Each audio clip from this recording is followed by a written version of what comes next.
As reenactors, we encounter tons of misconceptions. For example, we sometimes hear that British soldiers were drafted. There was no draft in Britain. It would have been all volunteers. Whereas, actually, ironically, in the American colonies, you were more or less required to be in the militia. In the American South, for example, the British issued a proclamation saying that if a slave joined the British Army, he would be freed, and that would be it. And you can imagine how white American Southerners felt about that. People say, oh, you weren't free to have a gun in America. Not true. Everyone had guns. You had to pay heavy taxes. The taxes were a joke. And most of your taxes you paid to local people. It was just that there was a small amount of taxes that were going to the foreign government that they thought was an insult.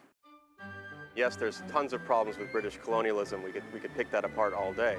But the truth is that at this time, the British represented more than just law and order. They represented the way things were, the government. And when the Americans rebelled, there were many Americans who thanked God that the British were around, that the soldiers were there to restore order. So we don't usually think of the American Revolution as a civil war, but the fact is it was also a civil war.